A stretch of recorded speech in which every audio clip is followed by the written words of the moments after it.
Internet. I'm Steven Artabello, and I'm going to give you a breakdown of tonight's Leaf game against Detroit. I hope to have a whole bunch more of these for the Jays, but as much as I love baseball, I don't know how many people want to see a spring training game have a pre-game breakdown and a post-game breakdown. So we'll start with the Leafs until the Jays finally, in April, get on the field.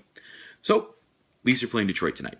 Basically, Babcock's got to be feeling pretty good because they've taken the first 2 of 4 games they're going to play, unlike last year. But let's just kind of forget last year. They have Austin Matthews now. We don't need to remember of all the pain and... Anyways, so the Wings are in a weird spot. In my lifetime, they've always been a competitor. They haven't missed the playoffs, and it looks like that's going to happen. Now, they do have a pretty nice youth movement moving up. You got guys like Dylan Larkin and Andreas Athanasiou, I think that's how you pronounce it, and Anthony Mantha. The only interesting part about that is instead of this veteran-laden team that the Wings usually have, you got a bunch of fast rookies that make as many mistakes as the Leafs do. So this one could have a lot of scoring and be pretty interesting to watch. Now, there are still the staples on Detroit. You got your Nicholas Kronwall and Henrik Zetterberg, but they're not what they used to be. I mean, Zetterberg's still a great checking forward and can light up the lamp, but not like before. He's not going to be a Hart Trophy candidate. And Kronwall's not a Norris Trophy guy anymore. He can still play very well, but he's nowhere near the shutdown guy he used to be. And even though they have the kids, an issue with the Red Wings is team speed. And the Leafs have a lot of that. Matthews, Marner, Nylander, I could keep going. And it's actually fun to be able to for the first time in a long time. But the Leafs need to take advantage of that. They need to move the puck, get through the zone, and put pressure on the slower Detroit Red Wings defense. That's pretty much what they're going to need to do to win. Now, Jimmy Howard's been great.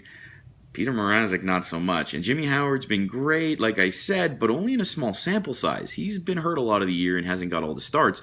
So they have a pretty big question mark in goal. Again, for a Leafs team with a lot of offense and team speed, that's great.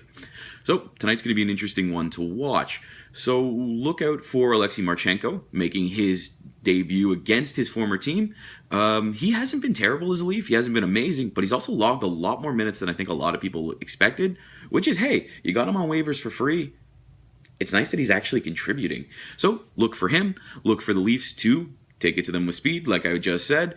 And watch out, though, because like I said, the young Red Wings, they got some speed of their own. Dylan Larkin can fly, man, and Anthony Mantha's 5'6". He's huge and can skate almost just as fast. He's got a heck of a release. So it's going to be an interesting one to watch, and at the worst, it's going to be a heck of a lot of fun. So that's it for now. That was my little pregame breakdown of the Leafs game. Check me out on Twitter, at Steve Artabello. On Facebook, Steven, with a PH, Artabello. And I'll have a bunch more of these coming for the Jays season. And I'll have some more stuff coming for this season. Like I said, you're going to have a breakdown during the first or second intermission. And then a Facebook Live to wrap it all up. So check me out. See you guys later.